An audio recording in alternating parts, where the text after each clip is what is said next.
Hello, welcome to episode 4, season 2 of Partially Proficient, our podcast / YouTube Live / Facebook Live / Twitter Live Sunday night party. My name is Colby Sharp. Party. I'm a teacher in... What kind of parties do you go to? This kind.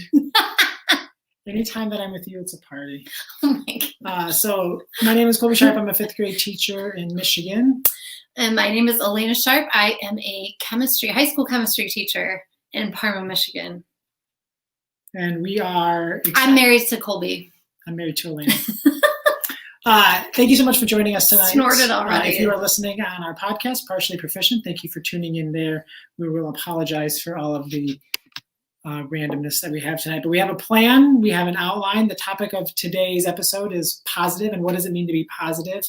What's our power standard? When the power standard, when the world is we burning down. We gotta warm up. Yes, so we're not going to dive right into Here that. we go. So, and if you do have anything that you'd like to ask us or have anything you'd like us to talk about, if you leave a comment, it will pop up here in our little streaming platform, and we'll be able to bring that question in when we get a chance. So we're going to start with love it or leave it. So Alaina, why don't you start first? Love it or leave it? Let's start at school. Love it and leave it at school. Love it. I'm going to start with my love it. Okay, that's always good to start. Love it at school. This week I gave an anonymous student survey to my high school sophomore, juniors, and seniors. So I'm teaching both face-to-face and students who are learning virtually. And so I have a pretty typical class load. It's actually a little larger than normal, but I had about 90% participation. And I learned a lot of great things, and I actually made some changes, like immediately adjusted some things based on what students said. And I try to get feedback from my students on how I'm doing a lot, and informally, and I definitely do formal surveys, like a lot of times like at the quarter and semester and stuff like that. But I figured, hey, we've been kind of going now for like 3 weeks, even though like we've had all short weeks so far. Just like, how are we doing? Are my videos too long? Just right? Not long enough? Are we watching too many videos? Not enough videos? Is my organization on Schoology, like, is it easy? Is it mostly okay, but some things could be changed? Or is it a hot mess? You can't find anything? Are we doing way too much work? Not enough work? Just so. What did you learn? You're trying to cut me off. Am I babbling? No, I just curious. What did you learn? So it's that kind of stuff. So I learned that I'm doing pretty good. And Yay. No surprise. I mean, not that I was going to go home and cry into my pillow. I genuinely wanted to know. And it made me, you always put yourself out there a little bit, and teenagers say things, and I had some open-ended questions too. But like in general, I felt pretty good about what I'm doing and meeting their needs. And like I said, like their suggestions were, for the most part, like made a lot of sense. Like they are, after all, the ones who are experiencing it. So based on their feedback, I made some immediate adjustments, especially in how they are turning in things on Schoology. It's very organized now. You showed me. To you, it makes sense when you post it on there, but I always think the things that I write down make sense, but then they're looking at it either at home or. They have 7 different. And that's the other thing. They have 7 different teachers doing it. We're probably doing it all different ways, but I loved it. And teenagers are awesome. They're so gracious and goofy, and yeah, it's just a simple little 5-minute thing, but I loved it. So you had over 100 kids take it. Yeah, like 125, like almost 130. So yeah. That's awesome. And the kids at home and at school, they all took it? Yep. And I didn't even differentiate, like, are you online or are you, because I figured, it should be the same experience for everybody, no matter what. That's awesome. Yeah. So that's your love it. Not the same, you know what I mean? Like, it doesn't matter where you're at. I want to be good for you. So what was your love it? So every day, our principal has scheduled in mask breaks. So we wear masks K-12 in our district. And it's hard, but it's not really actually that hard. So we are just wearing our mask and rocking it, but we get to have a chance to get outside and have a mask break. And every day at 9:30, we go outside, and we go outside again at 3 o'clock. So kind of beginning of the day, end of the day, and they have the recess in the middle of the day with lunch. And on Friday, I was walking around the track. We have a little track there at our school. And in the morning, I walked around the track with a young lady, and she told me for 15 straight minutes all about her rabbit and about how much she is like obsessed with rabbits. And she just wouldn't, just like the stories just kept going and going. But I feel that I have not had a chance to get to know my kids as much as I'd like. And that was really, really nice to get to know her and her rabbit Bun Bun.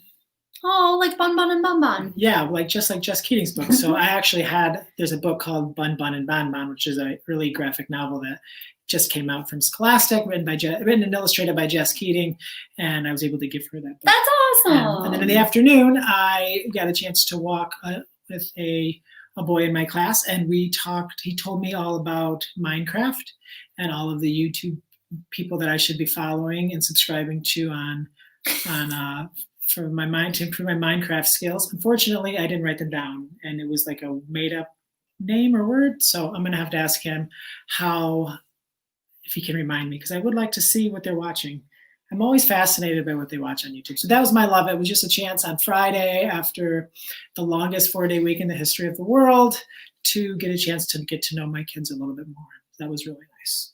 How about I'll leave it for you? What was something at school that didn't go so well, or something that you felt like icky and loud or want to fix this week? I want to leave.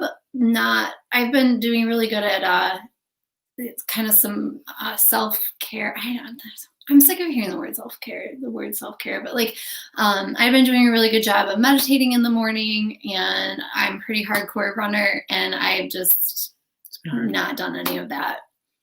And that's what I want to leave. Like I'm leaving that, because I need to do that to be a good mom and to be a good teacher. And it's hard. I feel like, I was telling Colby today, I feel like I'm carrying this bucket around that's filled like to the brim with cold water. And you know how water, chemistry teacher to me, has that surface tension. So it's like, it can go all the way up around the top and not spill over.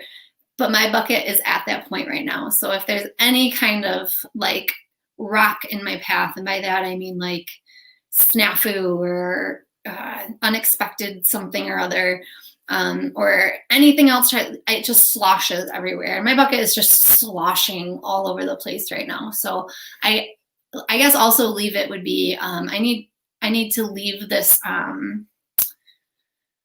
almost like random sporadic work ethic, not ethic, but I like sit down for my prep hour and I'll like answer a few emails, and then I'll get an email from a student about grading. Then all of a sudden I'll be grading a bunch of stuff, and then I'll be like, oh yeah, I got to set up that thing for tomorrow.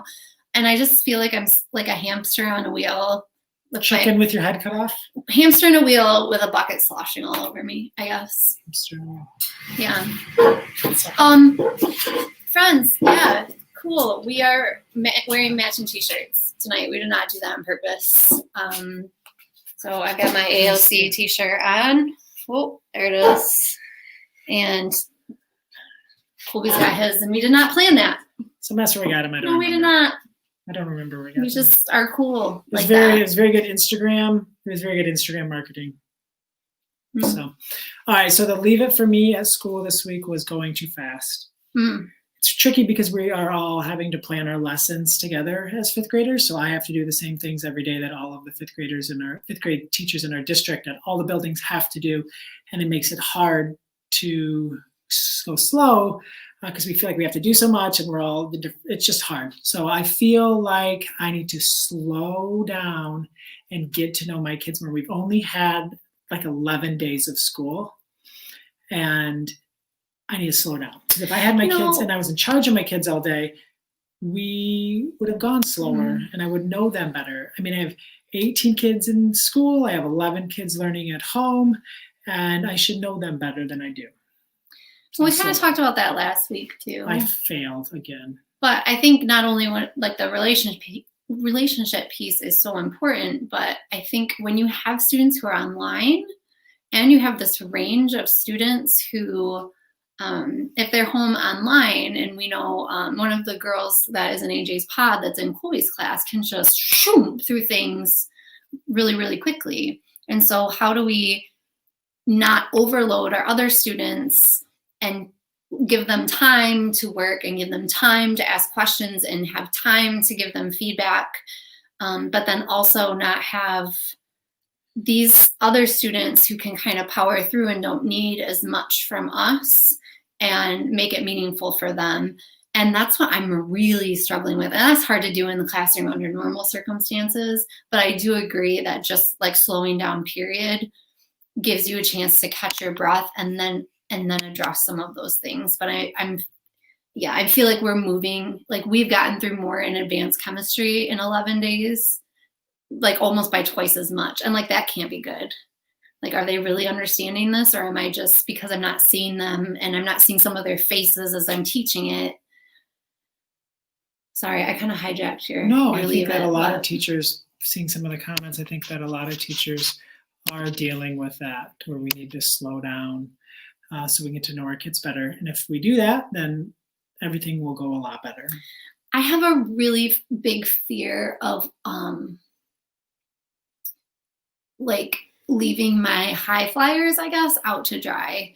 I just feel for those kids. Like, of course, I want my kids who are struggling and like we focus on them and what can we do for them and support them. But always in the back of my mind, I'm thinking about those students who, you know, just because like, what can I be doing for them to push them even harder? And I feel like sometimes they get forgotten about in my class, and I just really I don't forget about them, but it's just, I don't want them, I don't want them to be sitting there bored, and I don't want to punish them for getting through things faster either. So we had talked about having kind of a day. We have a 5/8 day on Wednesdays, and maybe that could just be kind of a day to do like some check-ins, and maybe that would be kind of a day that we could also offer some more fun, challenging enrichment things for our students who seem to be doing well, and then more of like a Q&A, kind of catch up, review. Here are some things I saw on your assignments last week that we need to talk about. So I might give that a try this week and see how it goes. So if you haven't heard us talk about what our school's plan is, kids can be either full in person or full virtual. We have, I don't know, we started the year with maybe 80 to 85% of our kids in school. We, some high school kids have been switching to the virtual option. Elementary kids can switch to the in-person option if they'd like next week, which will be really interesting to see. We're expecting a lot more kids to show up, which we're a little anxious about, excited to see them, but worried as we try to social distance. It gets harder as more kids come to school. And at the high school, we're kind of seeing the opposite. We've gone from about 80% to now 60%. And I'm really curious to see what that will look like after the 4 weeks. If it'll be even more, now that people see that, you know, it can be done and it's the same, and that school is not exactly what they thought it would be. It is some long lunches in our classrooms paired up with our homerooms. Holy cow. Can you just talk about what lunches? We have a homeroom time that's like a class hour, about an hour, but then we also have their lunchtime as a part of that. So it's an hour and a half in the same room, which, you know, I have great kids in there. It's fine, but I just feel bad for them in that same space. And like, you're just having lunch with whoever happens to be in there. Basically eat lunch, and then they have a whole class hour in addition to that. Yeah. She shares a class with her Alaina and her person she teaches next door. My next door neighbor. One of them has lunch first, and the other gets to watch both classes, and then they switch. So yeah. Sounds fun. It's interesting. Yeah. But it is what it is. It is what it is. So yeah. I feel like when I talk about my leave it is all like with how I'm handling things. So that's good because I have some control over that. So when I feel sporadic, I just need to like nail down some routines I answer email in the first 15 minutes and I work on tomorrow in the next, you know, until I'm done basically. So I can walk in tomorrow ready to go, or I grade while kids are working on stuff. I just got to figure some of that stuff out. Yeah. And on Wednesdays, you heard Alaina say it was a 5/8 day. We go for a little over 4 hours with no lunch or anything. So it's more than a half day. We call it a half day, but we're trying to change that because it is so much longer than a half day. Oh, and it's just like this breakneck pace. Like my high school classes are like 7 hours of like 27 minutes. It's just, whew, you feel like you just got hit by a truck at the end of the day. So we're hanging in there. How about home? I think that's where we are now. We already talked about love it. Oh no, we didn't. Love it at home. I love that my girls are back at their home gym for gymnastics, and that they are doing an awesome job of keeping to safety protocols. So our girls are very serious gymnasts, and for a while we were driving all the way down to Ohio, where it is legal. Well over an hour, where they were allowed to have gyms open for things like gymnastics, and they were still doing a really good job of being safe there with masks and social distancing.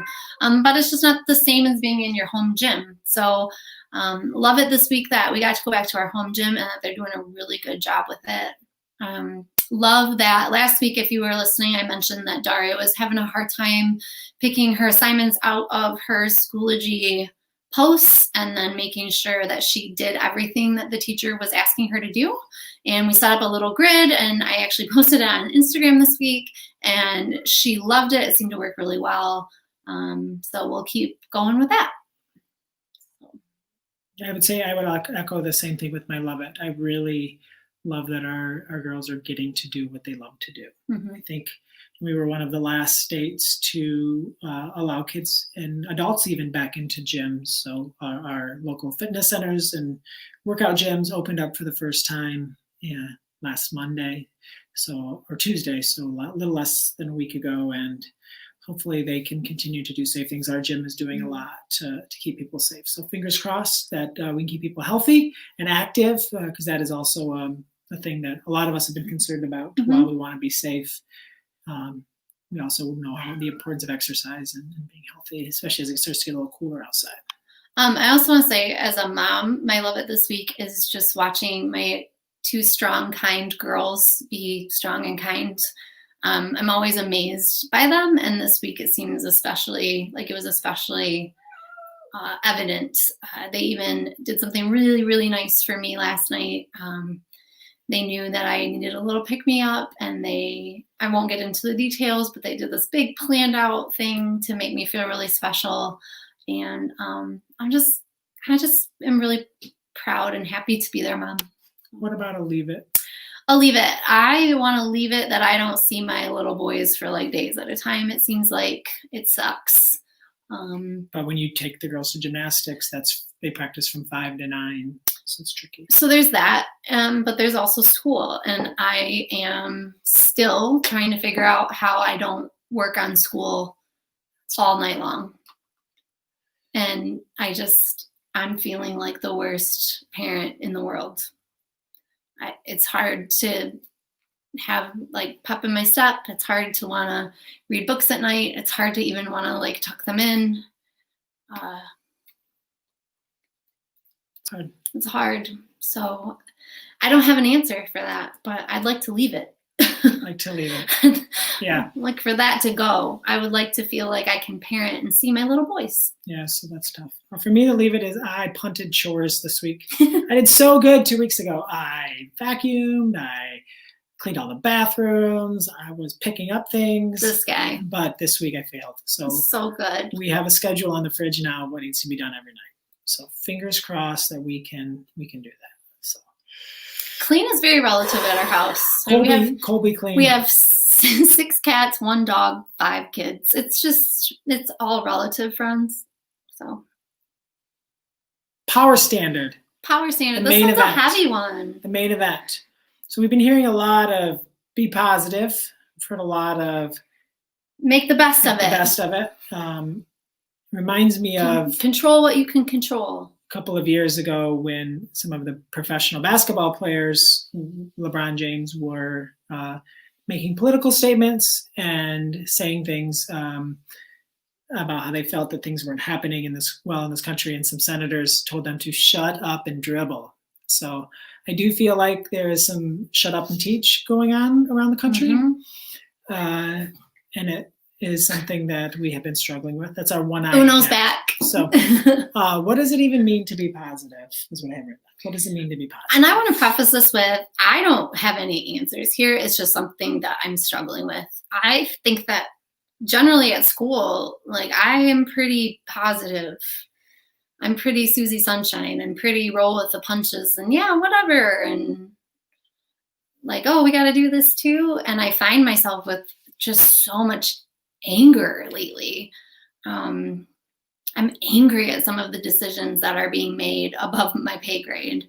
I'm angry at some of the things I'm being asked to do that I feel are not best for students, or that I could be using my time doing something that is better for students. And I don't like that. I don't like feeling angry. I'm not an angry person. And it feels like to say be positive and make the best of things right now is just really, it feels really tone deaf to me.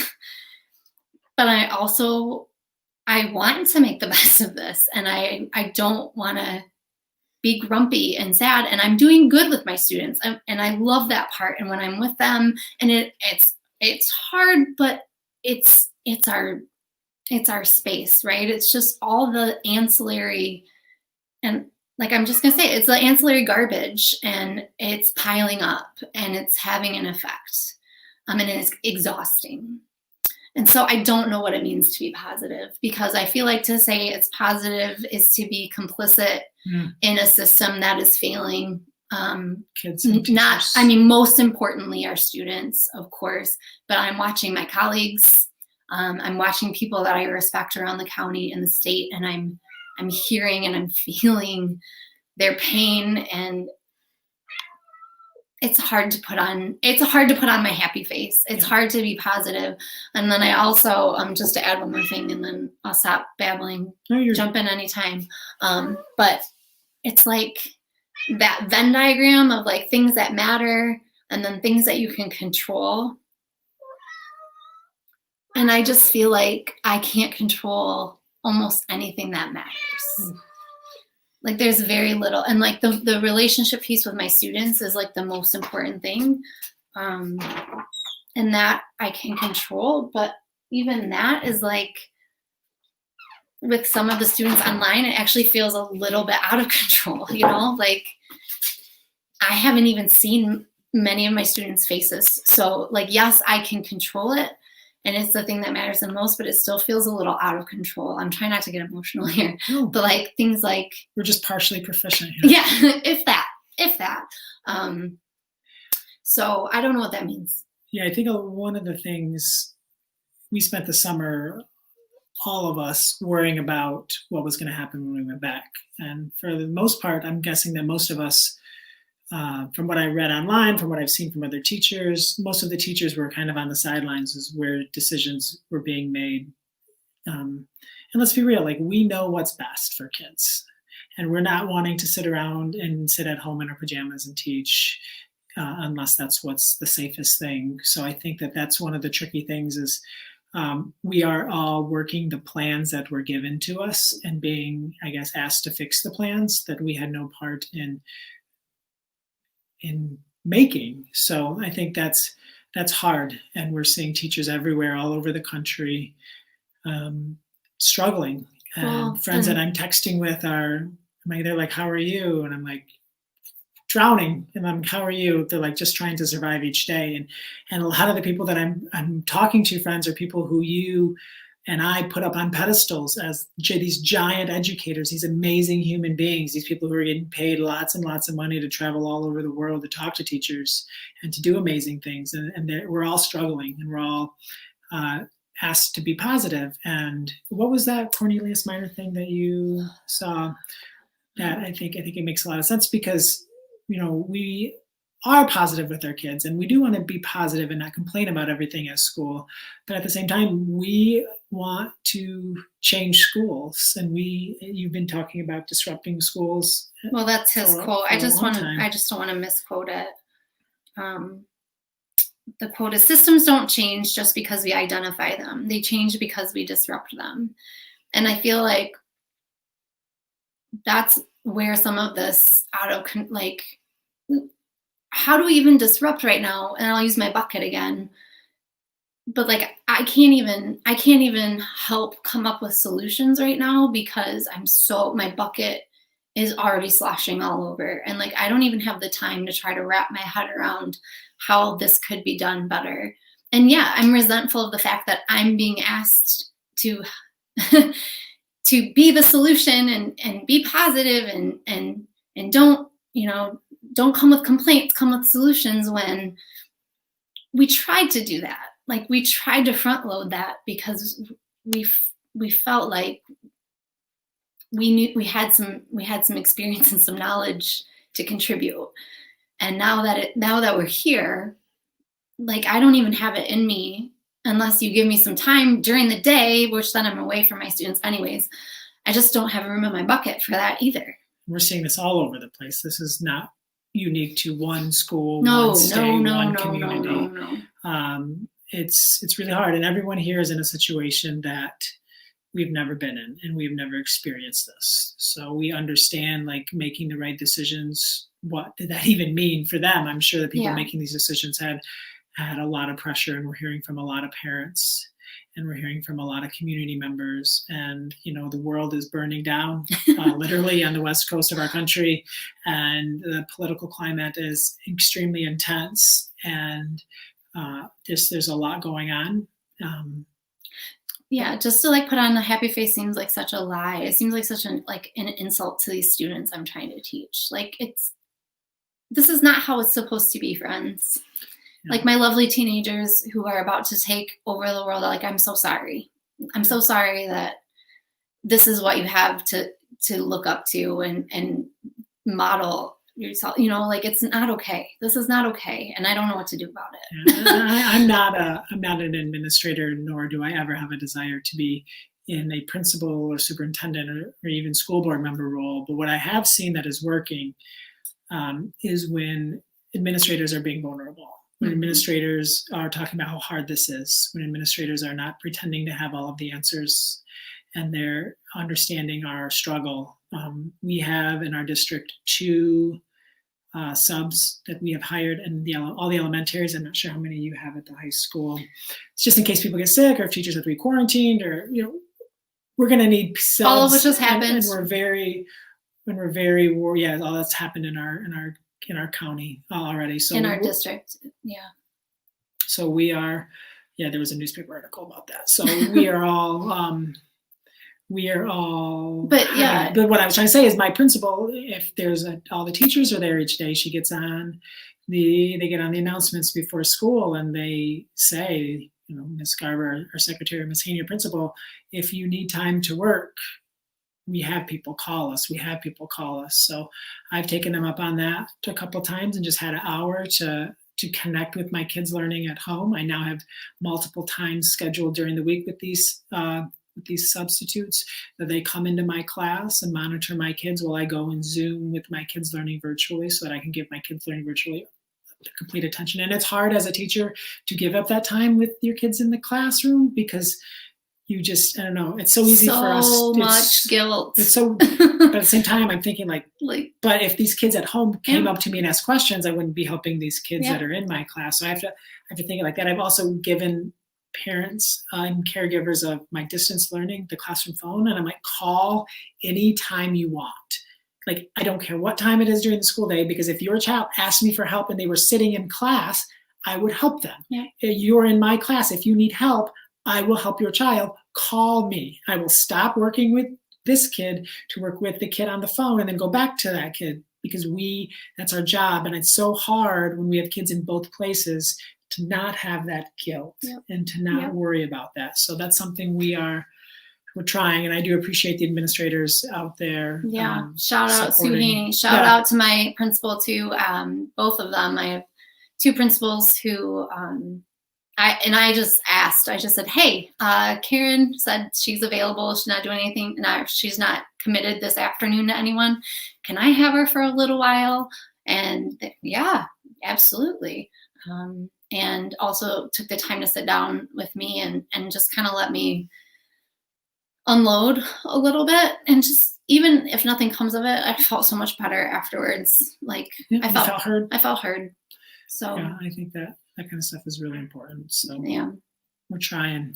One thing that I really like that we were looking we saw a tweet from a local superintendent. Yeah, Mr. Cook. Mr. Cook is at Michigan Center, is a neighboring district, and he had said basically like anyone trying to evaluate teachers and tell teachers what to do is like him trying to tell Michael Jordan how to put the basketball in a hoop. And like just saying that out loud, like just a principal saying that out loud, it just a superintendent saying that out loud, and his staff being able to see that. And we get a newsletter every Sunday night from our principal, and she's always letting us know like how hard it's been on her, like how hard social distancing is for her. And it's our son told her told her how hard it was. She came up to him and put her shoulder against his. This is our kindergartner Haps. And what did he say to her? He said, "Don't touch me, I'll get you sick."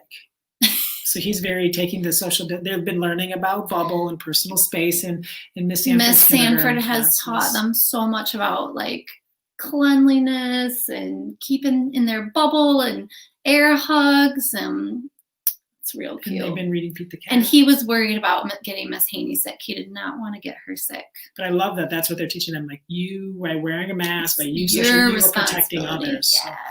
I do appreciate that we're doing our best with that kind of stuff. So I'm not sure we answered that question at all. If you have any suggestions about what it means to be positive, I don't think that. Or if there's a different way to think about it, because it just seems kind of insincere to be positive right now. But at the same time, like I do want to make changes and I do want to disrupt. I'm just feeling a little. Yeah, but if we develop a reputation as being a complainer, we complain about everything. I don't want to do that. We're not going to be able to make the changes that we want to see in schools, in our school and schools around the country. So we have big dreams for school, and right now we're just the bucket's full. Yep, the bucket's full. So thank you for being positive. I know that it's hard, and I appreciate. Why did you say that? Just people are being positive. They're saying nice things in the chat. Thank you for being encouraging. How about that? Yeah. You can tell us we suck if we suck. I'm cool. No, and I think teachers are showing their just true colors right now in terms of like we need each other more than ever. Whether it's helping design lessons as a team or showing somebody else like, hey, I just learned about Loom and you should check it out because it makes your life so much easier and I'll show you how to do it, to the teachers in my building who have been using Schoology forever and us who have been asked this year to use Schoology so that it's streamlined. I got a teacher in our district, I have her daughter, just sending me a quick 30-second note about how much her daughter is enjoying my class. And like that just made my day, and that's all coming from us, like as a community. And we're not gonna be able to like overhaul everything, but we can certainly be there for each other. Yeah. So thanks for doing what you're doing, basically. Yeah. So maybe it's not about being positive. You don't have to put on your happy face. Just put one foot in front of the other and do what you do best. And love those kids. I think that kids probably don't even realize how stressed we are for the most part. Like I feel like the kids we're giving them a great day and a great learning experience. And it is great to be with kids, because that summer where all we did was worry about school and not see kids, there was like all the bad things about school and none of the good things about school. Like we went 5, almost 6 months without seeing the kids. Yeah. Now we're back with them, and boy, they bring some energy. At least elementary kids. I don't know. High schoolers, they're big. Depends on the hour, My day is so interesting because I have, of course, varying percentages per class. So like my first hour is one of my heaviest hours in terms of in-person, but they're so quiet, like uncomfortably quiet. And I don't do well with that. So I've got like music playing and I'm walking around at a 6-foot distance, which basically means I just like pace the middle of my classroom and I'm singing and I'm probably driving them absolutely crazy, but like they're there. And just having them there is great. Or even if it's like they're there because they're online and they're emailing me questions about the assignment, like it's just so great to have them. And then I go to like second hour and they're just like, Well, they're up. and and there's like 8 of them, but they're just woo, like ready to go. And I love it. I love that too. So that's all good. What are you looking forward to this week? School, home, life, besides running with me, because that's always fun.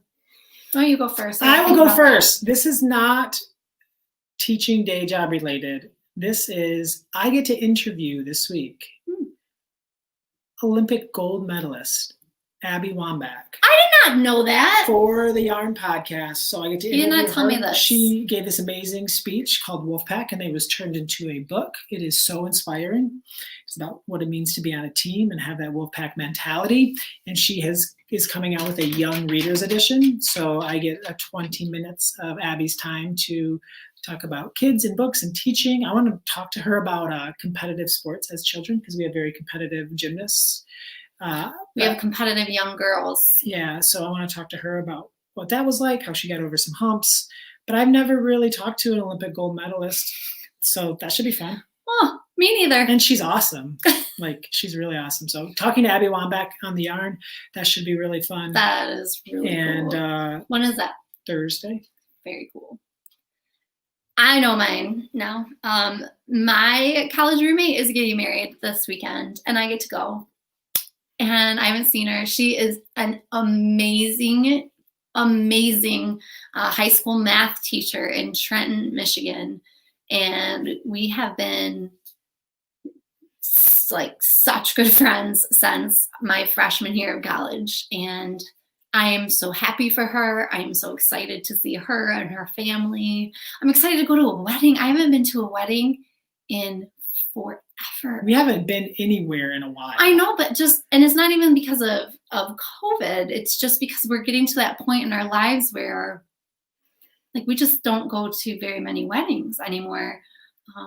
It's going to be interesting to be around people. Yeah, it's very small. It's very small, and it's outside, and it's socially distanced and all that stuff.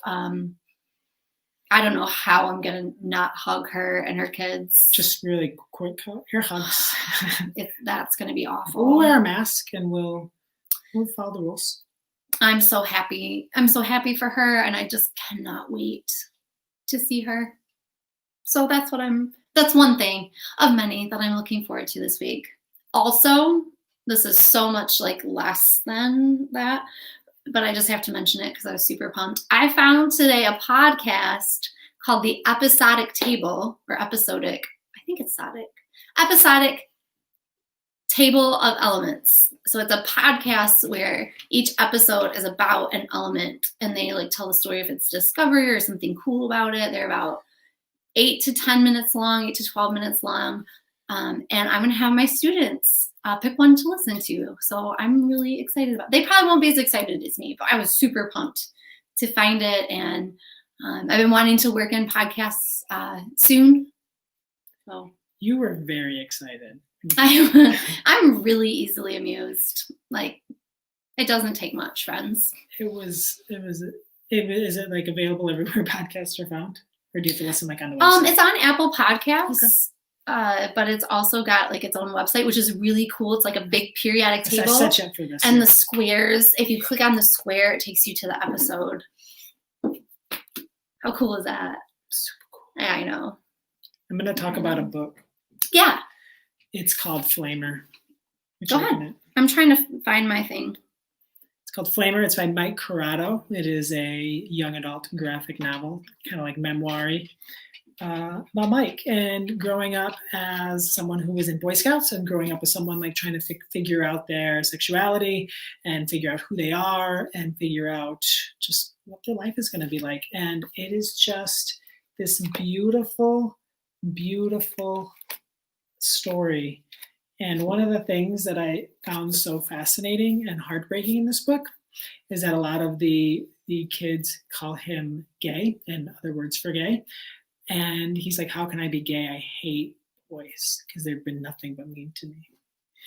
But it's a really important book. You should actually read it because you like the young adult stuff. So I love young adult. You should take it for your library. So let's pass it to the high school teacher. Can I talk about that too? I love it that I totally forgot about. You had a good week? Good. I'm not. Did I make it No, sound like it's a just, bad week? man, you had a good week.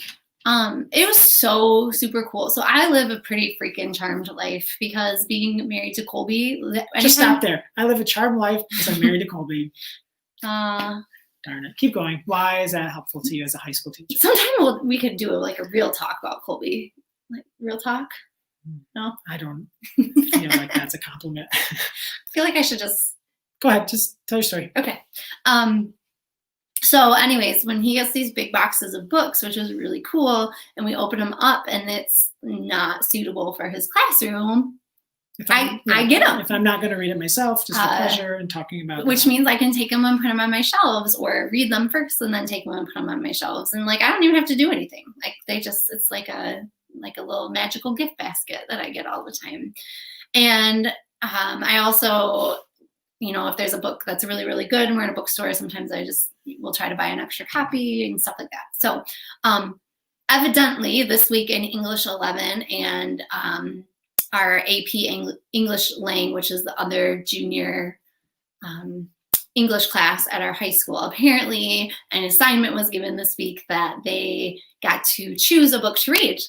And I realized it because I kept getting students coming into my room throughout the day asking me to borrow books. And I was like, wait, what's going on? And so finally I learned that AP Lang is doing nonfiction and that English 11 is doing just any book of their choice. So I got to it just felt so cool to be like the teacher that they were that was known for having the books and being able to give recommendations.